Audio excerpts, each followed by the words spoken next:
Okay. So what I was saying is I want to cover an interesting topic relating to perception and feeling, or why Buddha calls perception and feeling as a major hindrance for nibbana, or sanya vedita nirodha, means that perception and feeling has to be stopped. Okay. So we were talking about India, US, Pakistan, and all this during our breakfast. So after breakfast, we were having coffee. That time I was saying to him that if you cut the perception of anything, you will not feel anything. And the dukkha is gone. So I was looking at it, and while I was finishing my coffee, I remembered about law of thermodynamics, which closely resembles with what Buddha says. I thought it'd be nice to see from science, pure physics, and see any correlation between that and what Buddha says. And is there a similarity? Is there a parallel? Or can we see a parallel in that? And if yes, let's say, how we can use it. So first is to knowing it, and then using it. So the whole objective is to first tell you whether there's a parallel. I was thinking, and there is parallel. There's absolutely a parallel in the way thermodynamics works and how things are made up. Okay. So the concept of we have here is mass and matter, energy, mass and energy, and thermodynamics. So the classical view of, that is pre-Einstein, if you take, the matter is conserved, energy is conserved, mass is conserved, mass and energy is not known. And thermodynamics, if we were to talk about, energy can change form. We have seen it changing form, but not created, not destroyed. But the modern view, that is after Einstein, if we were to see, matter is actually interconvertible with energy. That means you can make something out of matter by putting in energy so it stays. Like this human body is staying because of food. So ahara samudaya, rupa samudaya. Okay. So we can see the matter is neither created nor destroyed is correct, but matter and energy will mix in such a way that it seems as though matter is getting created, but nothing is happening. There's nothing that is created. It just moves from one state to another state. So if we say we are young or we are old or with this, with that, it's from the point of view, the relativity. So it is theory of relativity from the relative standpoint, from the measurement standpoint, from where you're measuring it. You're saying I'm old. If you were to stop measuring, it is relative. It's just relative from the standpoint you want to measure it, from wherever you want to measure. So two objects, let's take plane or airplane. I'm sitting in a flight. It's going at 900 kilometers an hour, like Bangalore to Sydney, 920. And between San Francisco and Bangalore, it was going at 987 kilometers per hour. Some more speed than the Australian tour. I don't know for what reason. But anyway, 862 to 930, just hovering around there, and 982 is what I saw on flight from Bangalore to San Francisco. So if you take the plane, are you feeling an effect of 930 or 40 or 800 kilometers per hour speed while in the plane? You don't feel it. what change? Actually, if you are stationary here, if a train goes at 900 kilometers per hour, even before the wink of the eye, it's gone. Because you are stationary and the object is moving. Now what's happening? You are moving and that is also moving, so it's stable. Right? And that's the only way it is stable. Otherwise, it is unstable. Otherwise, it is entropy. Entropy means it goes towards cold. Like a tea or coffee or any heated up. If you keep it, it just turns towards cold. It's entropy. It starts losing the energy. Now, you have to put effort to keep it in a particular shape. That means the atoms come together and stays in a particular shape.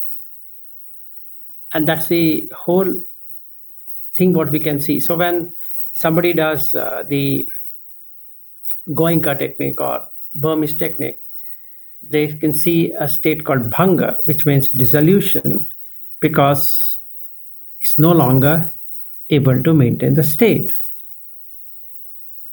And hence, just goes into different directions. The body breaks, everything breaks. No solidity. Because to make up this body, it has to add more effort. But the nature is to disorder, not to order. You have to put effort to make order. You don't have to do anything to get disorder, meaning it by itself the particles move out. Only due to given conditions they are coming in. Okay, and that state, when it reaches full entropy, is when Nibbana happens.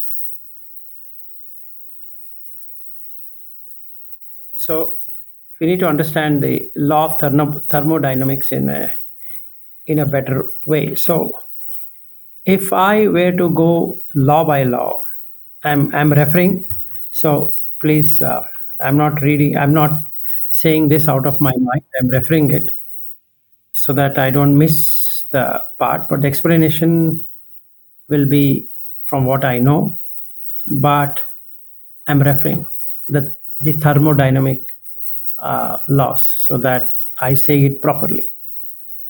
So the first law of thermodynamics is called zeroth law of thermodynamics. So the base is of temperature. So let's take some system A, any system which is using thermal power is in thermal equilibrium with system B. Let's say, since I work for an organization which is into power generation, so a power plant A, let's say coal, and another say thermal system B, which is basically hydraulic or water or hydroelectric system, and is in the thermal equilibrium with system C, where we are giving a distributed control system that is to manage the entire power. The system A is in thermal equilibrium with system C. That means even though B is not directly connected, or B is connected directly to C, but A and C are not directly connected, but they are also connected. So the implication is that the concept of temperature, you can use thermometers to measure the thermal states. That is, any state can now be measured based upon the heat.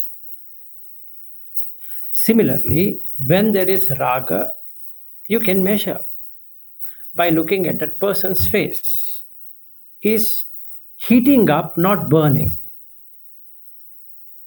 So if I am a witness, I can see he's getting heated up. What will happen when he gets heated up? When he gets heated up, he becomes restless. Let's say, our example or state of going to Apple Store. So 11 a.m. the Apple Store opens. And we were there with George, right? Oh, David.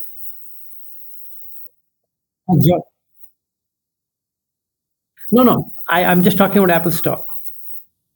So if we went early to the Apple Store and we could see people gathering outside the Apple Store, really restless. They're just waiting when this store is going to open up. So we went for meditation round in that mall, and then the second round we saw some more people joining in. So what you could see in them is getting heated up. So the system gets heated up. So you can measure by using temperature. So what's the temperature of raga? If you were to see, it is anxiety. So the more the raga, the more anxiety, because I need to possess it. I can't wait. See, you just see this. You can't wait to get it. That means the more entropy, the energy starts losing. So if you lose all the energy, you are in nibbana. That means you lose the interest itself. So you have to keep on heating it up. You just have to keep on increasing temperature. So whether I use thermal, or let's say I use coal, which is thermal, that's thermal power plant, and then I have hydroelectric power plant, which is again thermal. If I'm connecting multiple systems, it is dependent on the heat. So what should I do? It gets heated up. I need to have fan, coolers, so that it can dissipate heat. That means atoms now are getting spread out. So it creates more space. More compactness creates heavy. And if it spreads out, it becomes more light. So when I say sixth jhana, what are you doing? Or the fifth jhana? What exactly are you doing? You're spreading out the particles. The more dispersed are the particles, the better it is. The more compact it is, the more heavy it is.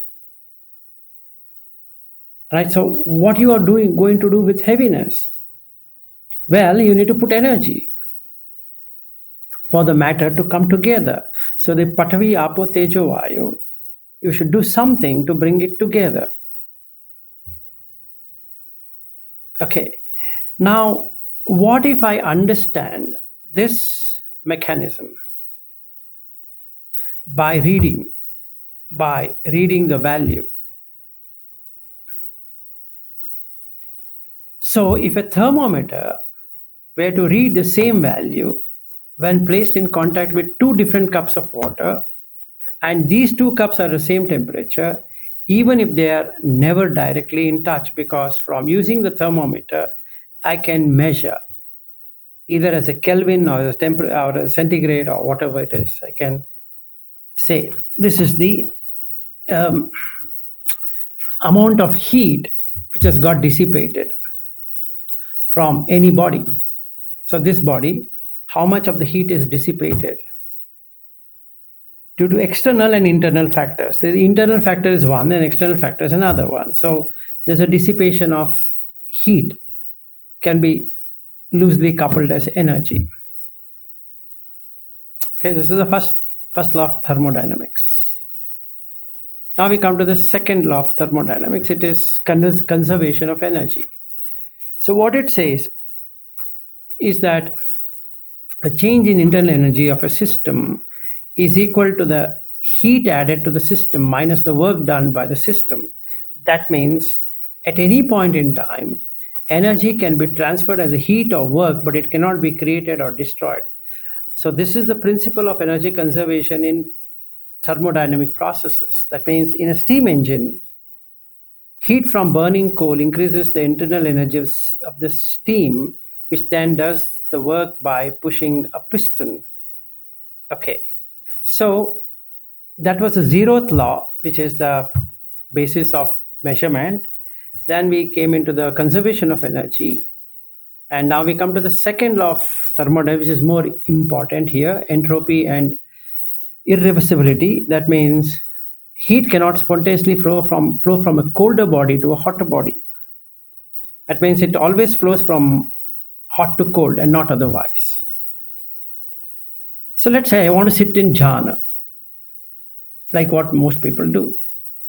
They say, I'm doing adhiṭṭhāna, which is heating up. So then the question comes, can you sit in jhana? Or can you sit in meditation? And the answer is no. Why? It doesn't mean the more energy means you're going to get it. In fact, it worsens. So then what's the way of doing it? Do it without heating up. If the system gets heated up, it has to be cooled. That means if you don't relax, you can't attain anything. But if you over-relax, you don't get anything. So the basis here is it's conservation of energy. It by itself conserves energy. So you can't do anything about it. So how does it conserve energy? By going to sleep. So it's impossible to construct an engine that converts all the heat into work with no waste. So there's nothing called as 100% efficiency. You can't have 100% efficiency at all. That's not possible. Because there is always loss. Okay, so if I say I want to sit for meditation for 10 hours, it's not possible. Then I'm saying 18 hours meditation of watching breath. How does that work? Well, you are not putting effort. It's effortless. The moment you put effort, it's gone. You got the point? So if I want to be happy, it's effortless. If I want to be in pain, it's filled with effort. What are you trying to say? That means we should be sitting. No, don't force sitting. There's no forced sitting. You lose energy. It's law of conservation of energy. You just can't do anything. That's how nature works. So then what's the way of doing it? Relax. That is in your hand. Not over-relax. Not under-relax. The middle path. Just relax. You're not going to, nobody has asked you to go on war footing. You have to be mindful, not at war. Aranna, no war. So don't have to hit yourself, because that is the second law of thermodynamics, where irreversibility.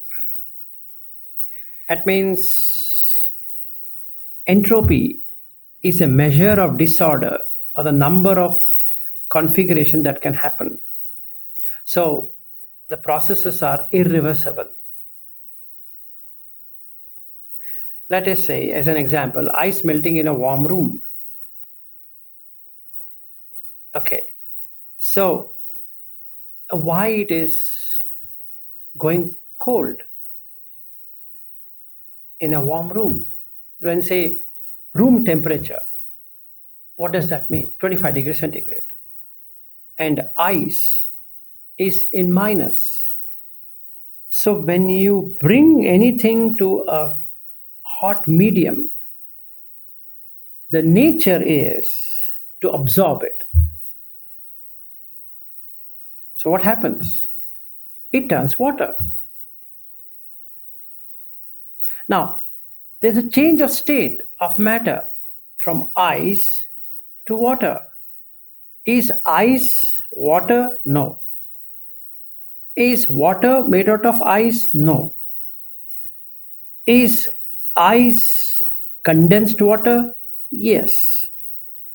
So the condensation is energy. You got the point? The matter has not changed. The energy has not changed. It has just got transformed. So the condensation means the atoms are together. So it looks solid. It looks solid. It's not solid. So when bhanga happens, the looking solid is gone.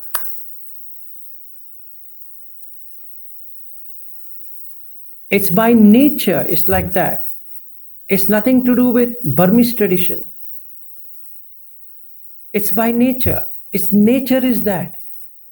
So Buddha Dhamma is nature law. It's not anything to do with some thinking.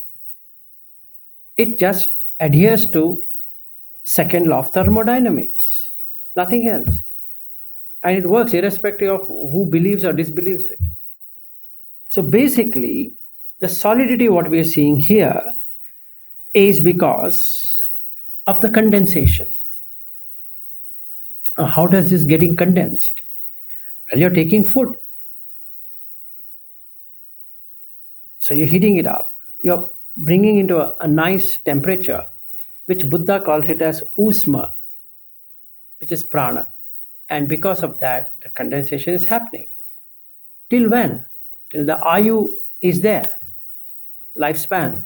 So there is a lifespan for anything to be condensed, beyond which point it can't be condensed. Let's say some food. I want to keep the food in the fridge for 10 days. Yes, you can, because the microbes are not there. So there's nobody feeding it. It remains in that state for a long period of time. But is there any deterioration? Yes, there is. Because you will not get 100% efficiency. Not possible. Okay, so this is the second law of thermodynamics. And we come to the third law of thermodynamics. As a temperature system approaches absolute zero, the entropy of perfect crystalline subject approaches zero. This is when the nibbana happens. We to bring it down to zero. 0 Kelvin. Zeroth, that means no entropy. Like an example, it's impossible to reach the absolute zero in a finite number of steps. So you have to set a baseline for entropy values, like, cryogenics or a low temperature physics, like liquid helium can reach a few microkelvin above absolute zero, but never exactly zero. Okay, so this is what we are seeing in terms of the states. So a microscopic interpretation, if you were to have on entropy and supporting the second law through the probability, is that you can have a reversible versus irreversible.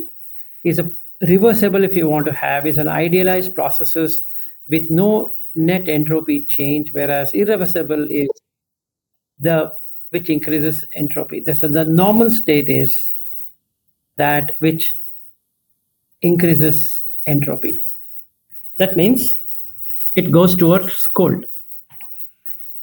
Becoming cold, its nature. So what did Buddha do?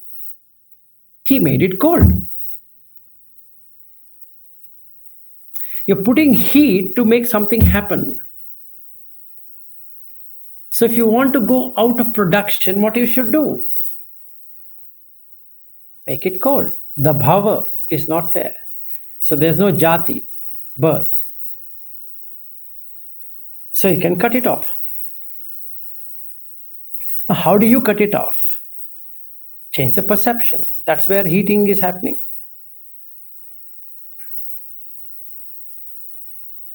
The more you perceive,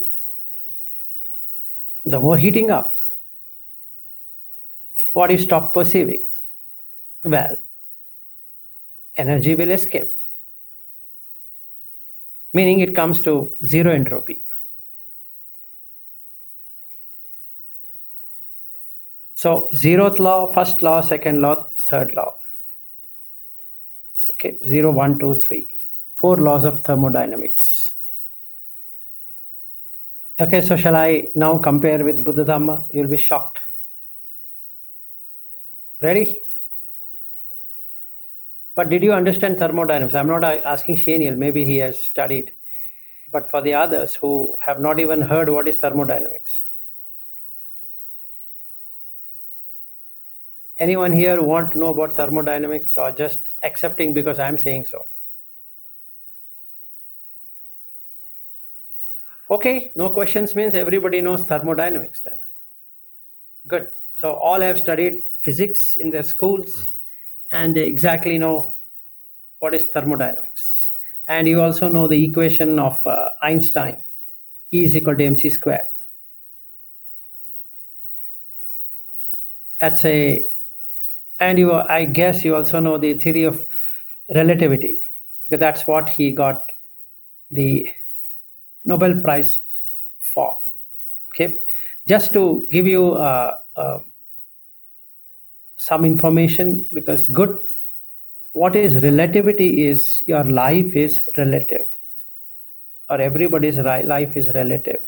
It's not absolute. And Buddha Dhamma is the only Dhamma which is non-absolutive Dhamma. It's relative. It exactly follows the natural principle, nature principles. In nature, everything is relative, not absolute. And hence Buddha don't answer to the 10 questions. It's called a tetralemma. And in Sanskrit, Chatushkoti arguments. Okay, what it really means is that you put a person in 4 blocks and ask him to either select one or the other. And Buddha will never get into that argument because nothing in this world is absolute. It's relative. Now I'll give you another thing about this relativity you should know is probability and possibility. Everything is possible provided the condition matches, which is probabilities. So if you increase the probability, like what Shaniel can do with relation to his Fruit Ninja game, or the football game, what he is coming up or he has come up with, it's all about probabilities. Which team wins? It's probable. You can play, but it's based upon probability. So the statistical probability is how far is it from the mean? But if you are at the mean, there is no loss nor gain.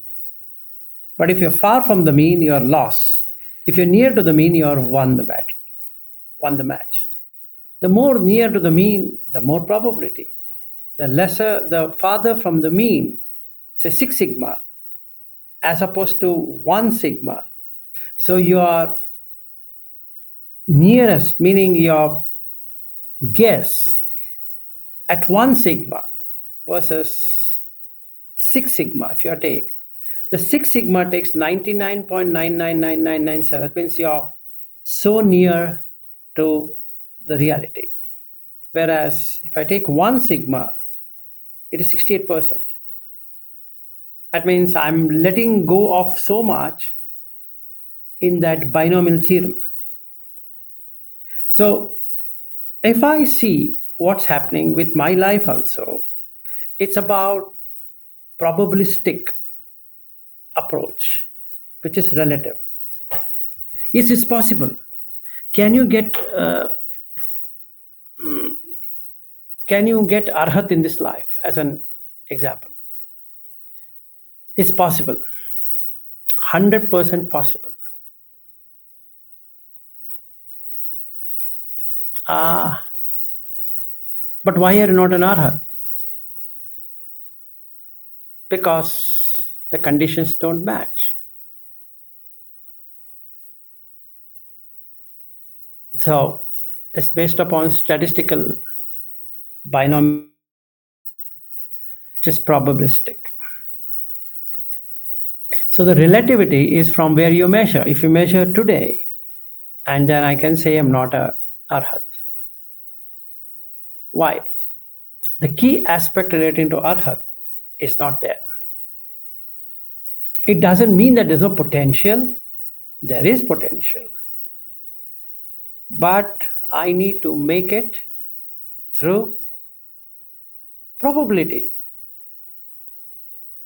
So I have to create permutation and combinations for probability to work, which is what Buddha Dhamma is all about. And nature also is like that. It might be raining in Brisbane, but not rain in Sydney. Just because it's part of Australia, there's no need that it should rain in Sydney and Brisbane together. It also doesn't mean that it shouldn't rain in Brisbane and Sydney together. It also doesn't mean that neither it should rain in Sydney nor it should rain in Brisbane together. All kind of combinations are possible. It's only dependent on permutation and hence probability. All our assessments is probabilities. All our sales targets and everything in this world, or even Nibbana as such, is a probability.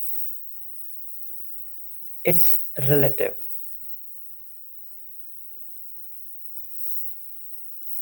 Okay, and that's how nature works. Nature doesn't work on absolutism.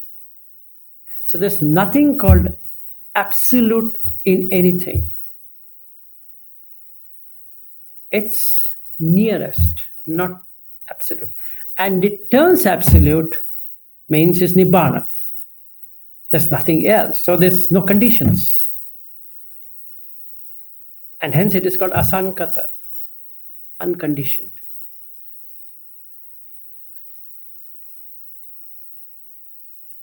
Any questions so far? Otherwise, I'll move into the Buddha Dhamma. All good?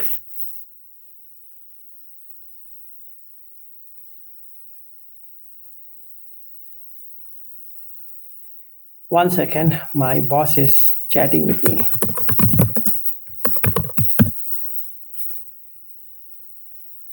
So let's go further into this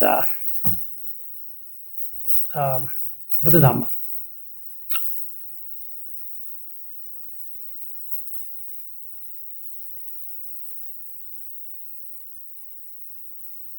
So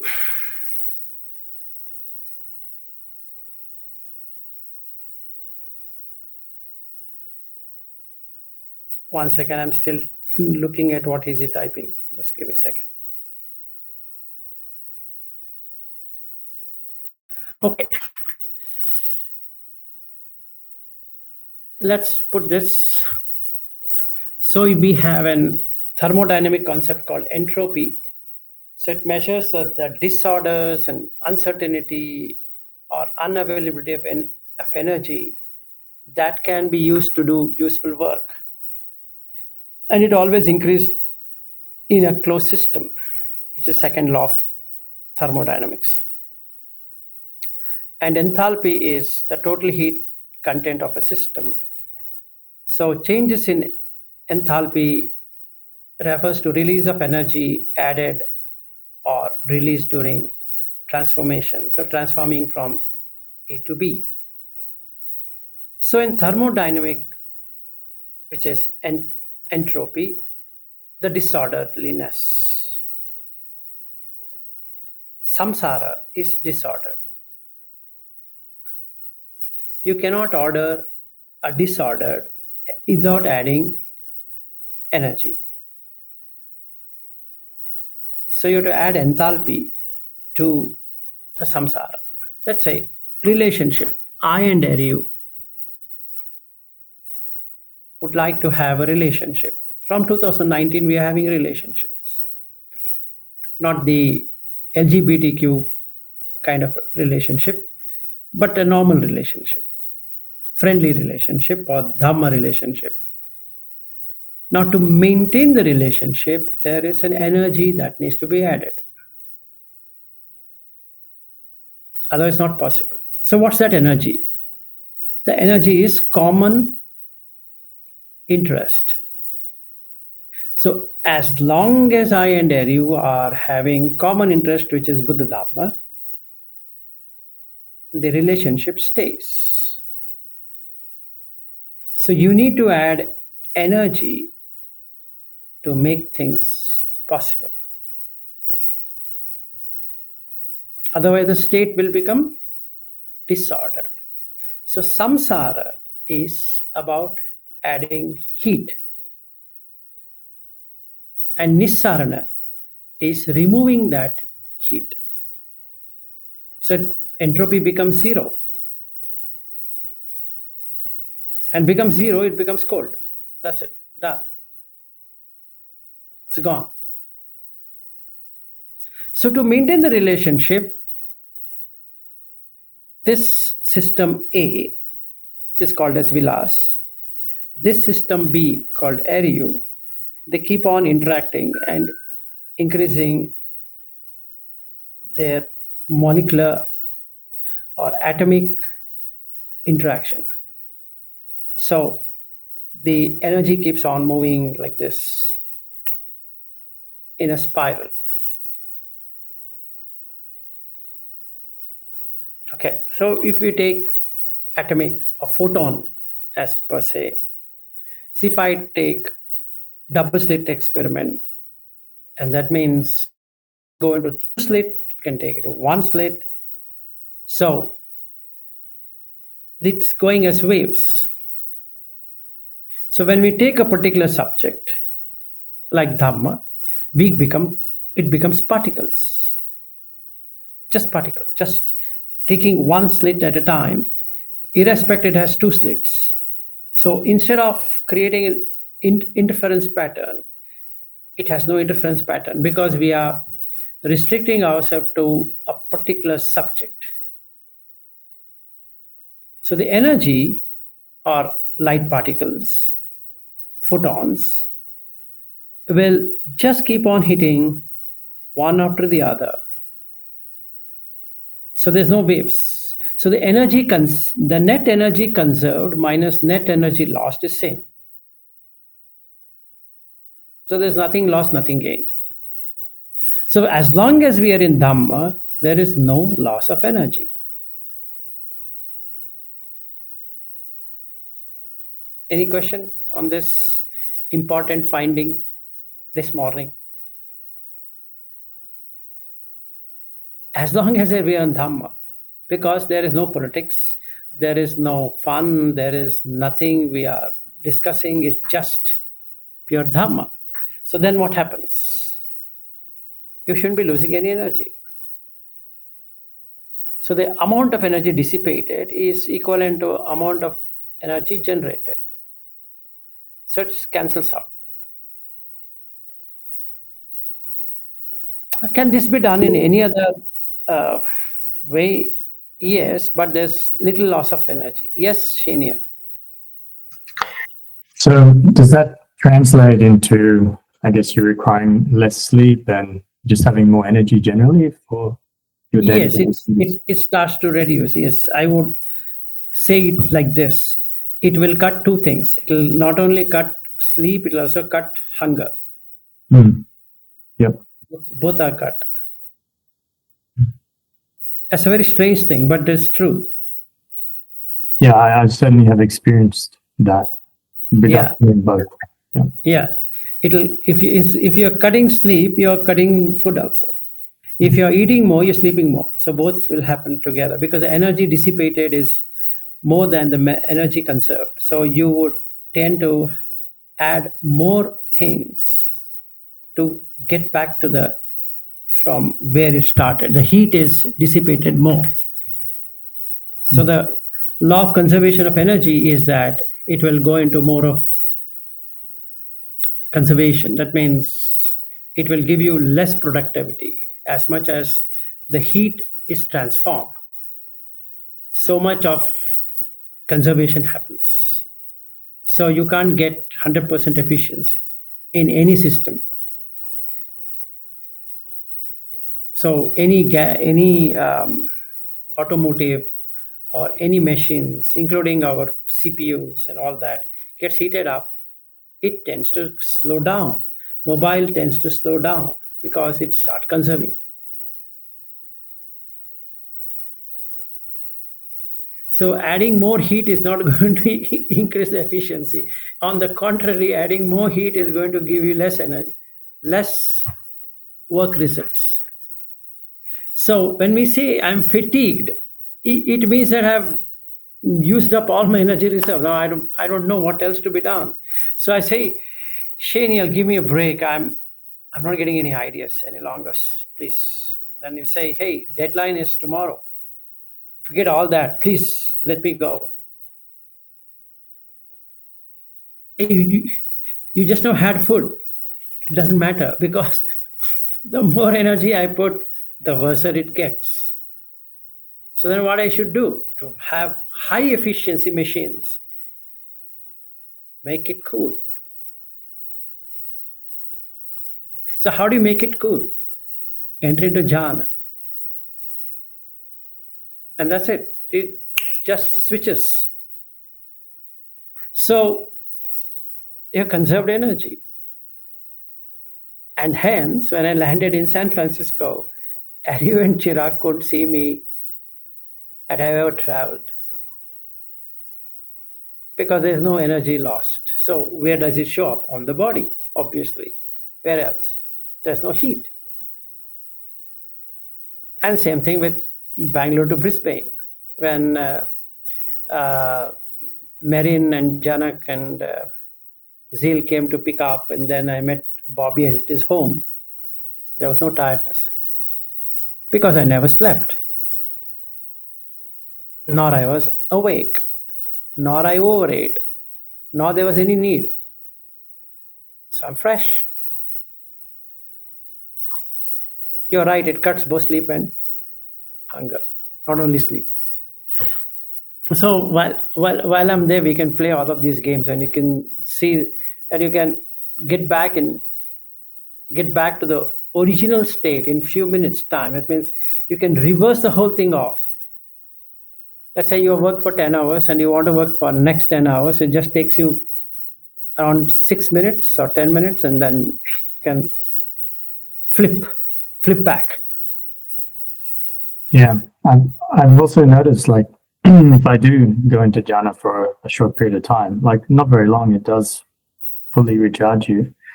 And that experience is also very cold. Like I feel very cold when I'm in jhana. You know? Yes, it does, because that's the natural process, is that entropy becomes zero. Mm. Okay.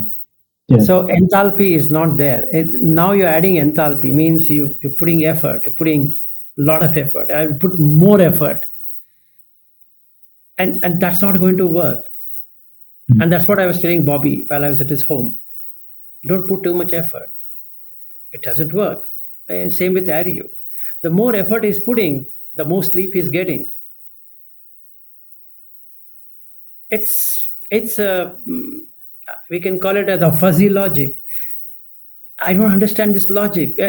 I'm supposed to be active by putting effort. No, you'll go to more sleep mode by putting more effort. Whereas you relax, you become more active. What a strange paradox. My objective was to sit and meditate. No, you're dead.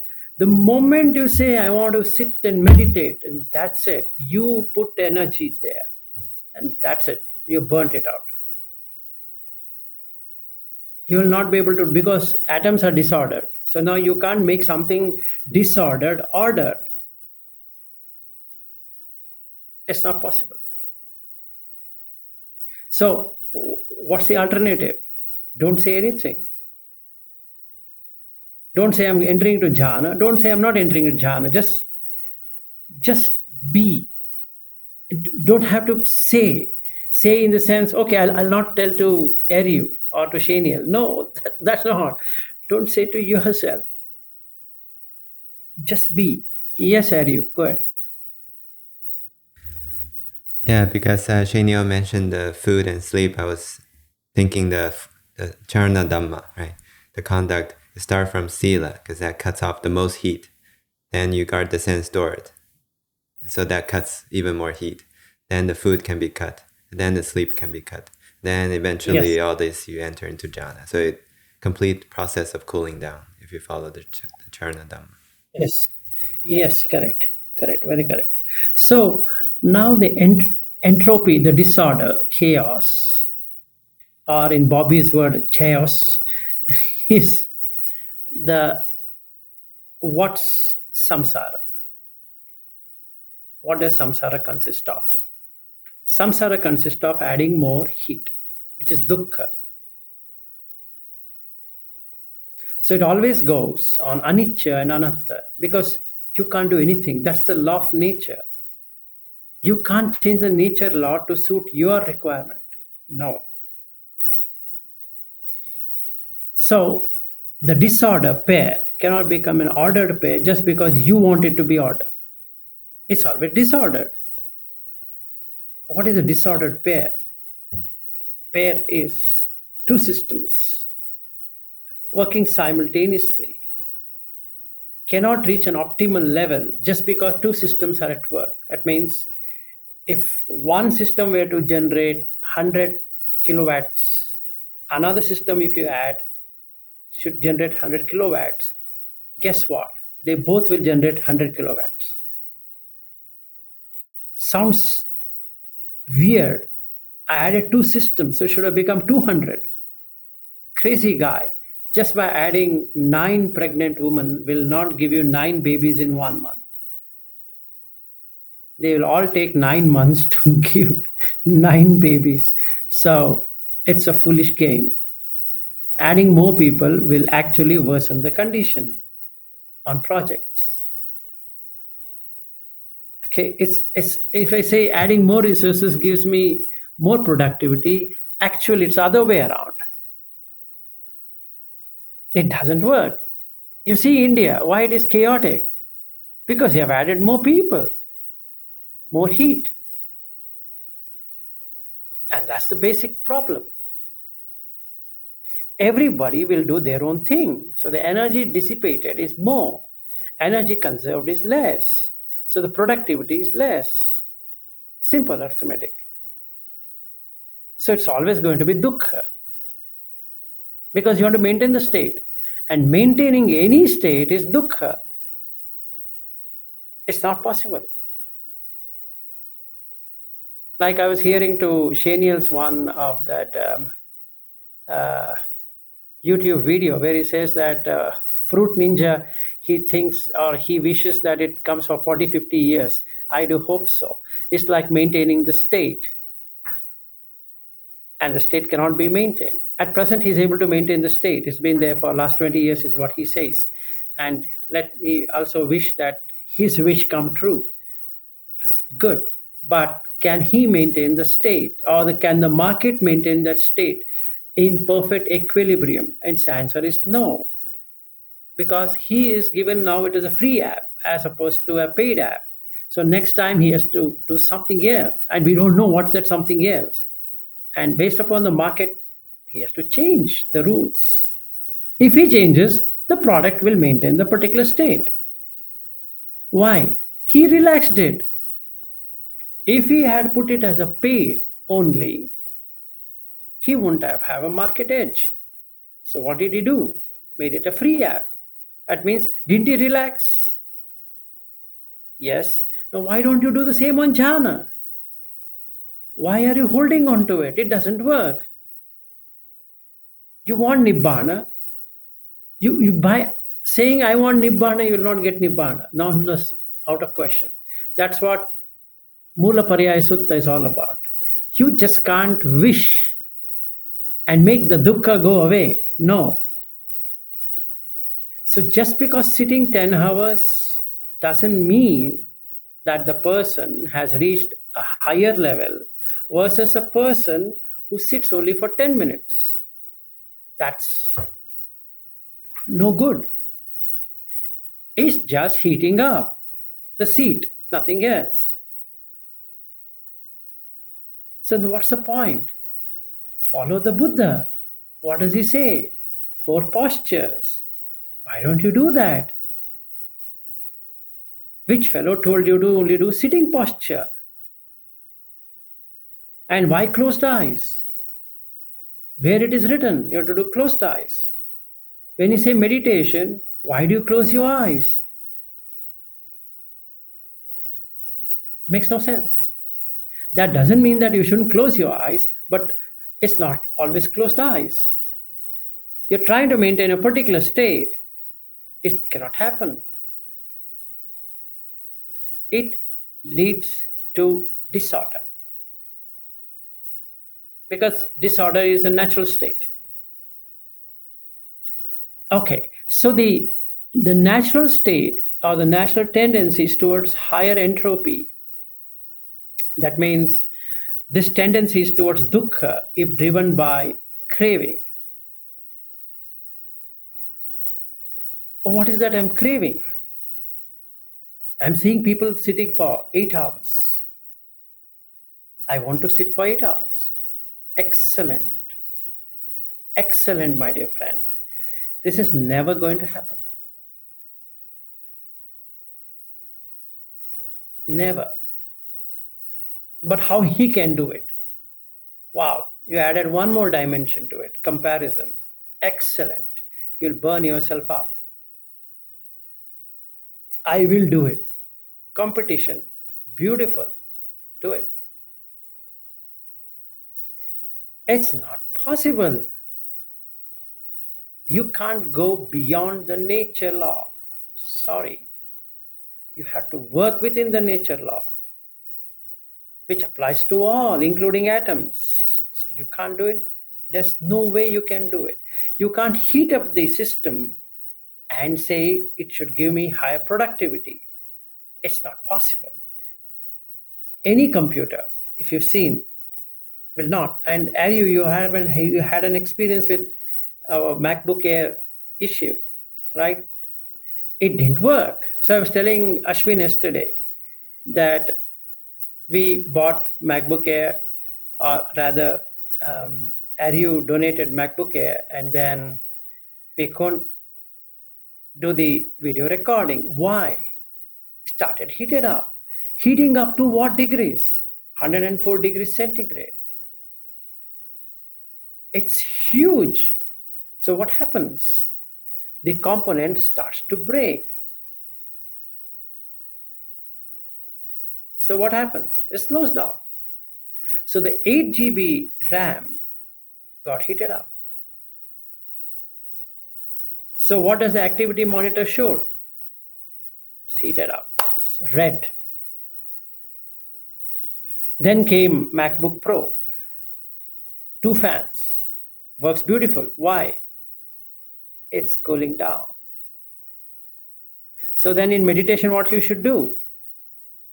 Little heat up, cool down, heat up, cool down, till it maintains a particular temperature, Kelvin. It gets the highest efficiency without breaking point at both sides. Neither it is breaking on top nor breaking down. It means it's not too cold that you have to use more energy to heat it up, nor it is so heated that you have to wait for a long time for it to cool down. So let's say we keep a temperature of 22 degrees centigrade. It's good temperature. Yes, Shreyas, it is like a superconductor. So if I maintain that condition in the first jhana, can I attain 8 jhanas quickly? Yes, you can. It goes one upon the other. Okay, stack of bread crumbs just keeps on piling up, and then you reach the ultimate Kelvin without heating up. So from a relative standpoint, from here, this crumb bread is looking like a dot. So no energy lost. Absolutely no energy lost. And then what happens? You lose perception and feeling altogether, because neither it is cold nor it is hot. You have reached the destination. Simple. So if you understand science, you can apply to this. And so easy. So I was telling my friend, my colleague, look, if you don't heat up with any topic, you're basically in equilibrium. It's not that you shouldn't be working. You can be working. You can be having fun with work, but don't get heated up. Heated up is you're going to lose energy. And when you lose energy, you lose everything. Yes, Ari, go ahead. Yeah, I was thinking what you described about adding heat and cooling down, adding heat and cooling down. So on one side, if you add energy, it goes to restless. But if you just let it sit, it goes to sloth and torpor, right? So you have to put some saṅsāra that become aninjabi saṅkhāra, that vitakka vichara, to maintain that. Yes, so I'm going to come to that in a second. So that's why the reason in sutta, there is one particular sutta where actually it is by Sariputta. It's Uganda Sutta. Yuganda, Uganda Sutta. That's a very smaller one, but the Uganda explanation is there in Patisambhidda Magga Pali, a beautiful exposition by Sariputta on how you should balance out the 5 indriyas. To become an arhat, all the 5 indriyas to be balanced. So let me, since you asked this question, which was part of it, let me explain to you what it means. You start with saddha, shraddha, okay? And you have too much of shraddha, you lose energy like crazy. You get drained. And then you can't think. Except for repeating the same thing what you have been saying. Because virya has its own limitation. You can't put energy, I will do it, and then keep on saying Buddha Dhamma Sangha, Buddha Dhamma Sangha, and then calling each person and saying that, hey, you know what, why am it Buddha, why am doing Dhamma Sangha?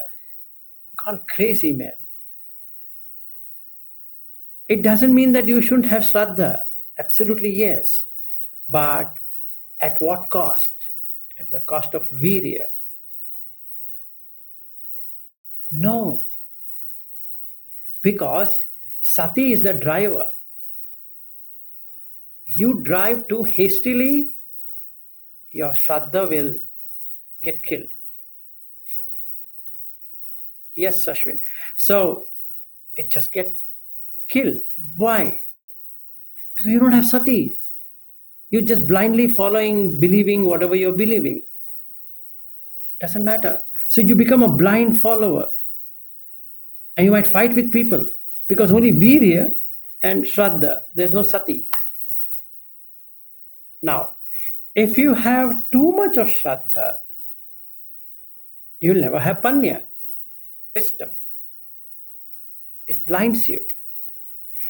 If you have too much of virya, you can't be in samadhi because it turns restless. So shraddha doesn't give you paññā, virya doesn't give you samadhi, and sati is gone. It's like a driver who is, if I take Australian way, it's a motorway. If I take US, it is the freeway. And then you are on a freeway. You have no idea where you're going because the Google Maps stopped working, or the Apple Maps also stopped working. But that's sati, right? That's exactly sati. It says turn right, turn left, exit at this intersection, and all of that. And guess what? Sati went off operation. Now you're on a freeway or the motorway. You have no idea which way to drive. You're just going at 100 kilometers an hour. And to where? Which turn? I don't know. So I end up exhausting all of my fuel. And guess what? The car stops. That is sloth. Why? I finished out all this fuel. The sati went out of operations. What if a dashboard is good, says start, and I'm not even starting? Why? Because I'm samadhi. Hey boss, move. Hey, I'm telling you, move. No movement.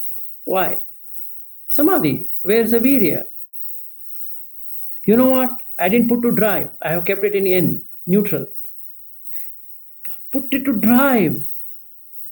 Put the stick to drive. I'm saying, what drive? I don't know what to drive. So I'm sitting there. So entropy is something that by itself is disorder, and you do something to get to order. And too much of order will create more disorder than order. So that's the reason in Yuganda Sutta, Sariputta explains to Buddha about these five when Ananda asks. So then he covers that whole thing up in Patisambhidda Magga Pali. We can take it some other day on balancing these five, what we can say, indriyas, because without that balance, your car is not going anywhere. So we need to look at it when we start with first jhana or sitting down. Let's say I'm sitting down. We'll ask, can you do something? Internally, I shouldn't be doing anything. Somebody can be saying to me, Vilas, do something. Shouldn't be doing anything, including watching breath. Please understand. I'm seeing this. In front of it, there's a glass, white glass, which I was telling Veena also. Look at the blank wall. Just look at it. Don't stare. Look at it. And the breath automatically comes back to the nose because there's no activity. But if you just keep on looking like this, will go to sleep. So you should have little effort and watch like this. Otherwise, it turns into restlessness. So I sit, open my eyes, and I'm sitting like this.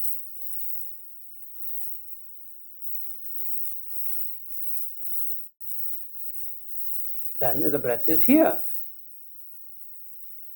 I don't have to put effort to watch the breath. Excellent. So you've just moved from N to D. Try. Excellent. Sati is the dashboard. Just keep on watching how, at what speed car is entering. So 50 kilometers in this road, 60 kilometers in that road, 80 kilometers in some other road, 100 kilometers in that road. There's indicators. Just follow it. Just like Ariu, you were telling me, Vilas, drive. You're going close in this, and Bobby used to do that with me. So I was remembering you a lot when I was driving in Australia. That how I was driving in the US. Anyway, so basically, like we drive everywhere in India. So it's like you have to discipline, right?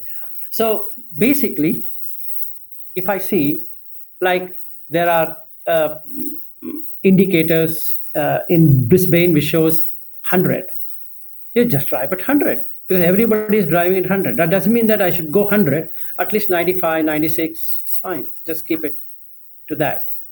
And you just keep driving. Why? Sati is there. The dashboard is saying to you, drive at 100. Just do that. And when it touches 105, reduce it to 95, 98. Keep it there. Just keep it there. Just maintain it. That's mindfulness. Just maintain the state. That's samadhi. So mindfulness, awareness brings in samadhi. No much virya. I'm in samadhi. Got the point. So I don't have to do anything. Just be sati. Just be aware. Are you touching at 105? Hey, Vilas, like what Bobby used to say. Vilas ji, 65. You should be 60. Okay, come down. Because when I'm talking and driving with Bobby and Marin, and then it is to go to 65, 68, they say, hey, you're gone fast. Okay, then bring it to 60. And then drive at 60. So between the N and D, you have in D and drive mode, and it just keeps on driving. It doesn't know that it should stop. You know where to stop. You know where to speed. That is sati. So the objective of entering into 8 jhanas is conserving energy, not losing energy. And if you do it, you can enter into jhana and stay there as long as you want. Why? Just like you're driving on a motorway, coast to coast, let's say from Sydney this side to Adelaide that side, or Perth. Drive, who stops you? Or from coast to coast from San Francisco to New York. Okay. You can drive. Yes, sir. Yeah, I was thinking this might also be the reason why, let's say some person is very energetic, want to achieve some goals, restless.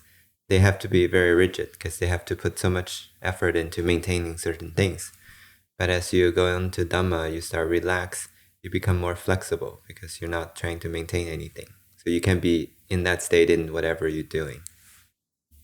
Yes.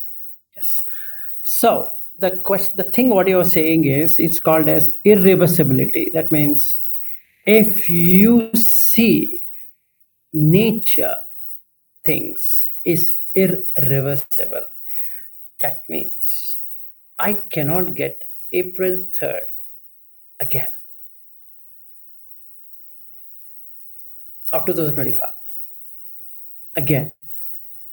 It's gone and gone and gone forever. This new meeting with Shaniel is not with the same Shaniel I met him in April. Let's be clear. It would be a different Shaniel, and he's meeting a different Vilas, as everything is different. It's irreversible. That means aging, decay, or the decay of atoms and dying is reality. The energy, when it expands, the matter loses shape and becomes back to their original state. So they keep on dropping off. So it's irreversibility is what is in thermodynamics. It's irreversible. You can't reverse the process. You can't go back 10 years back. No, not possible. I can't even go 1 hour back. Forget about 10 years back. It's not possible. So if I see the irreversibility of it, it's going to be ending in grief, sorrow, lamentation, etc. And the closed system degrades over time. So the samsaric existence degenerates by itself, meaning craving and grasping will pull the person towards unpleasant circumstances.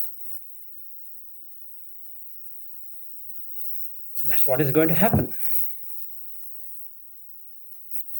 So dukkha is nothing but an experiential existential or existential entropy. That's all. That's an entropy, but it is an existential entropy. So you keep on wanting to exist, meaning you want to keep on heating it up to get something which by its own nature decays. Let's say relationship. Keep on heating it up so that you can maintain the state. By its own, it disintegrates. No relationship can stay forever. And no body part can stay forever. And no material object can stay forever. Because deterioration is part of that object itself. That means can be any object, mentally created, physically created, however created. Like lawn mowing. Why should you mow the lawn? I see people doing it in the US, I see people doing it in Australia or New Zealand or any other country. Why should you mow the lawn? Because disorder is part of it. If you don't mow the lawn, it looks ugly. So you have to mow the lawn. By its own nature, it's not like that. Nature is chaotic. So if you want to say, I'm disciplining someone, putting in more energy, the moment you put more energy, you get into sluggishness because energy is dropped. You lose energy. So by heating something up, you can't get anything out of it. So what should I do? Cool it. Meaning, don't react. Just relax. The things will go on its own. Meaning, if you can't sit for a long time, don't struggle. Go for a walk. Do the same thing what you were doing in sitting, in walking. Who stops? You're maintaining the state. It's all about maintaining the state, not about creating a different state. If I want to create a different state for walking, it's going to be pain. I'm maintaining the state. It's exactly the same state what I was maintaining sitting. So now I have two states. One state for sitting, one state for walking. No. I'm maintaining the same state irrespective of sitting or standing, or walking. Now, I just stand. Can I not have the same state? Yes, I can. And can I do the same thing with sleeping? Yes, I can. So all the four postures, can I maintain the same state? Absolutely yes. Are there any states or any different postures called sitting, standing, walking, and sleeping? Answer is no. You're maintaining equilibrium in every posture. And that's it. You've done it. You can be at peace. Because there's no posture. So, do you require cushions? No. Don't I have cushions? You can. Should I sit in a most straight way? Can you maintain like that? No. Come on, don't act crazy.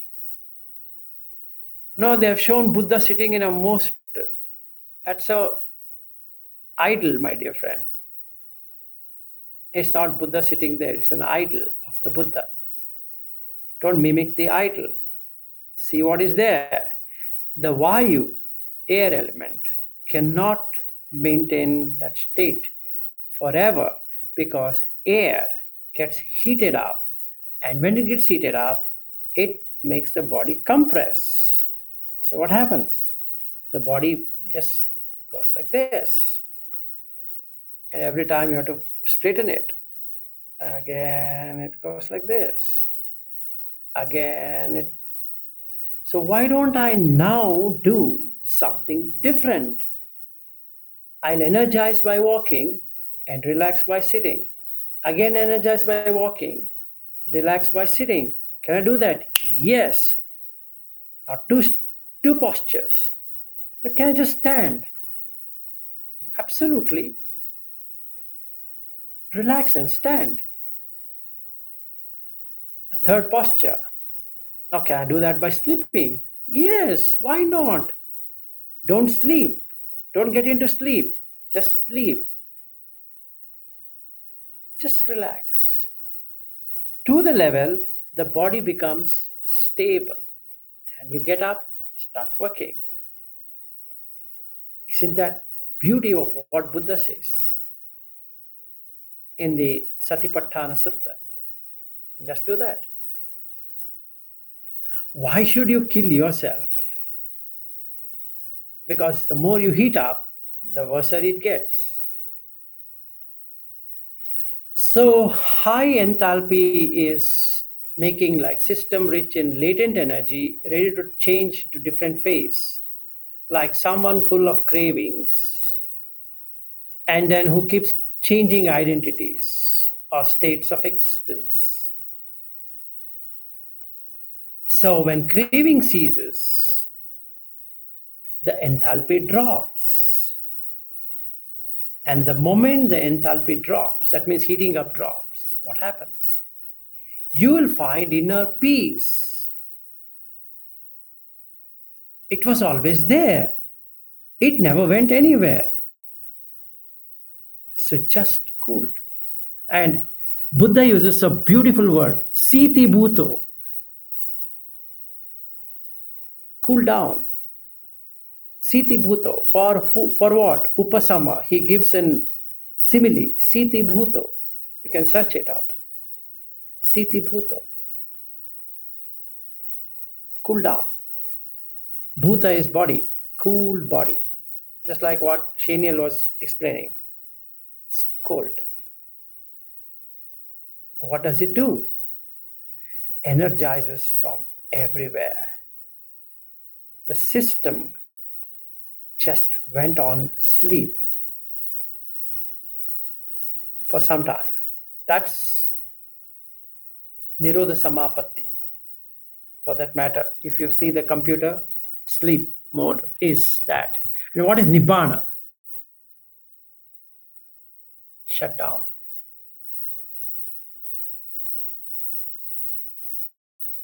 Shut down the whole system. Paramam Sukham.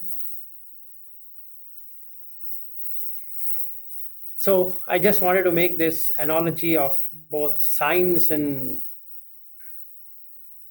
this one. We can go into more details tomorrow. I can take that Asi Visupama Sutta, which I want to take. But then since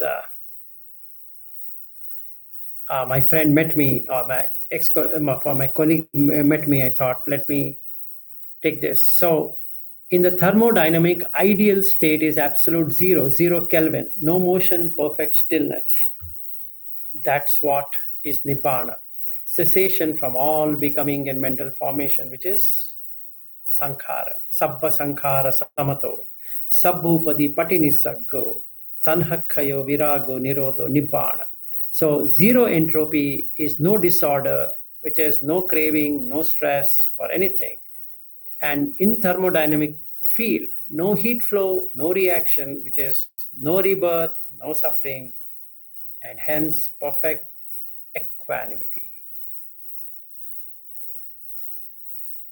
Okay. So I made parallel of both.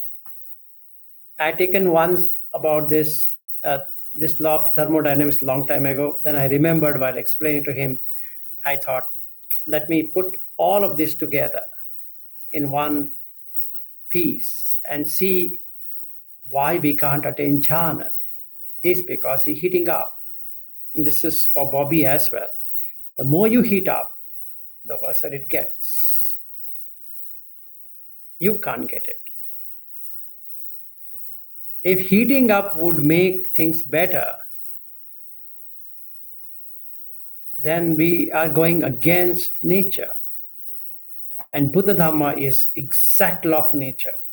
Exact. There's no, even an iota of doubt shouldn't be there in us that is it law of nature? Yes. And Dhamma means law of nature. The nature of everything. So if we are saying Siti Bhuto, it means it is entropy equals 0 Kelvin. It should be cool. Perfect stillness. And what does Ajahn Chah say? Still flowing water. The water is flowing, but it's still. Mind is still, water flows. You're not holding on to anything. Upādāna. It's not there. So just cool.